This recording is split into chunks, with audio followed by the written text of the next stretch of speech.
5/2 നമുക്ക് എന്ത് ചെയ്യാം? 5/2 ആണല്ലോ. 5/2 നമുക്കറിയാം. 5ൽ എത്ര ടൈംസ് 2 ഉണ്ടാകും? 2 ടൈംസ് ആണ്. അപ്പോൾ 4 ബാലൻസ് 1 ആണ്. അപ്പോൾ നമുക്കിതെങ്ങനെ എഴുതാം? 2 ബാലൻസ് ഉള്ള 1 ഇവിടെ എഴുതി 2 1/2 എന്ന് എഴുതാം. എങ്ങനെ എഴുതാം? 2 1/2. ഓക്കെ, അതെങ്ങനെ കിട്ടിയെന്ന് മനസ്സിലായല്ലോ. 5/2 നമ്മൾ ഡിവൈഡ് ചെയ്തു. 5/2 ഡിവൈഡ് ചെയ്തപ്പോൾ 2 ടൈംസ് ആണ് നമുക്ക് 5ൽ 2 പോവുക. ബാലൻസ് 1, പിന്നെ ഇവിടെയുള്ള ഡിനോമിനേറ്റർ നമ്മൾ അതേപോലെ കൊടുത്തു. അപ്പോൾ നമുക്ക് എന്ത് എഴുതാം? Each bottle contains 1/2 litres of water. ഇനി നമുക്ക് അടുത്ത ക്വസ്റ്റ്യൻ നോക്കാം.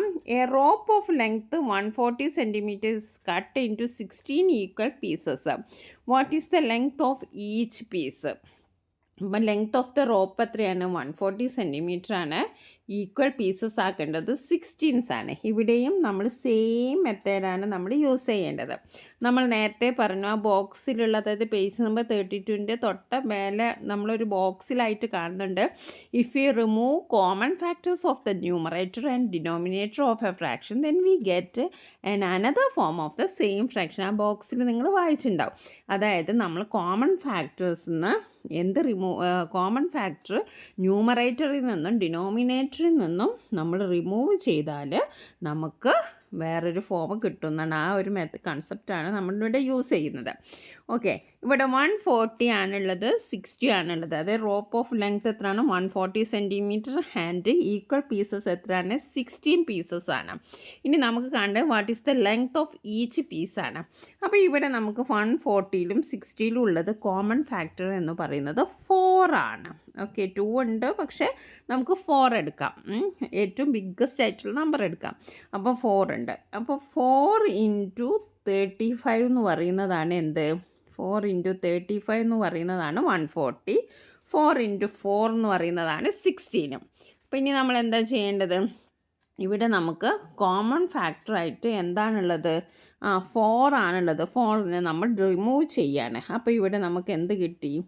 140/16 ഈക്വൽ ടു 35/4.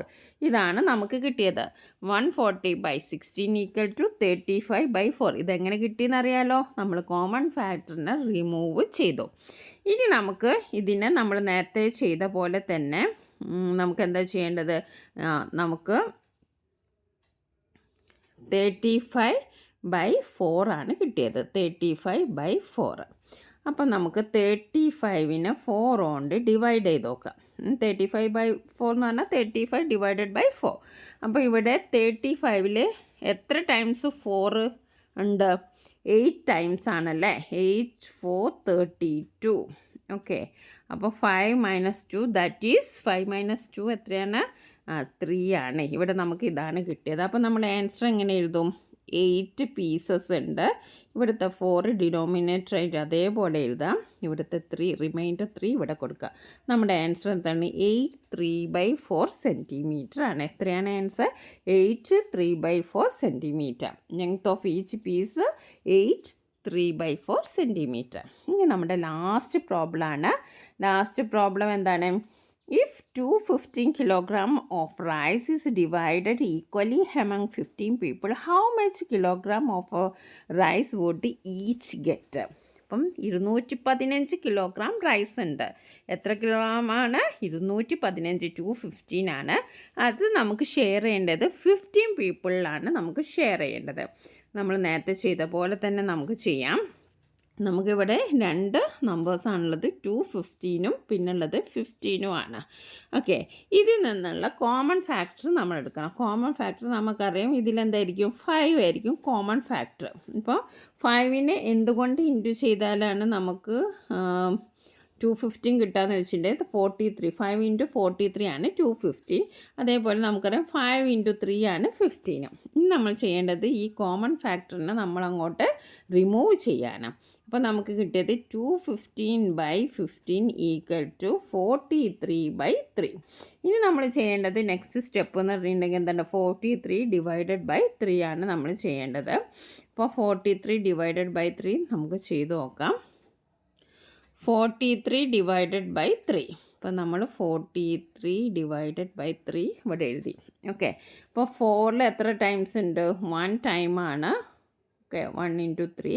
ഇനി ഇവിടെ 1 3 എന്ന് പറയുമ്പോൾ 30യിൽ നമ്മൾ എത്ര? 12 ആണ്, അതായത് 4 ടൈംസ്. അപ്പോൾ ബാലൻസ് 1. ഇനി നമുക്കിതെങ്ങനെ നമ്മൾ നേരത്തെ ചെയ്ത പോലൊക്കെ നമ്മൾ 14 ഇവിടെ എഴുതി, ബാലൻസ് ഉള്ള 1 ഇവിടെ എഴുതി, നമ്മുടെ ഡിനോമിനേറ്റർ ഇവിടെ എഴുതി. 14 1/3 kg. അപ്പോൾ നമുക്ക് എത്രയാണ്? ഈച്ച് ഗെറ്റ്സ് 14 1/3 കിലോഗ്രാം ആണ് നമുക്ക് കിട്ടുന്നത്. ഓക്കെ, അപ്പോൾ നിങ്ങൾക്ക് എല്ലാവർക്കും സെറ്റാണെന്ന് വിചാരിക്കുന്നത്. നമ്മൾ ഈ ഒരു ചാപ്റ്ററിൽ മുഴുവൻ പ്രോബ്ലംസ് നമ്മൾ വിശദീകരിച്ച് നിങ്ങൾക്ക് ഡീറ്റെയിൽ ആയിട്ട് എക്സ്പ്ലെയിൻ ചെയ്ത് തന്നിട്ടുണ്ട്.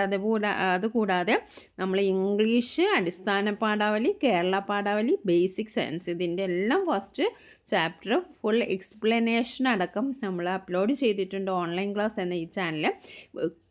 നിങ്ങൾ ആദ്യമായിട്ടാണ് ഈ ചാനൽ കാണുന്നതെങ്കിൽ ഒന്ന് സബ്സ്ക്രൈബ് ചെയ്ത് സപ്പോർട്ട് ചെയ്യുക. അതേപോലെ തന്നെ നിങ്ങളുടെ 6ാം ക്ലാസ് പഠിക്കുന്ന കൂട്ടുകാർക്ക് ഷെയർ ചെയ്ത് കൊടുക്കുക. താങ്ക്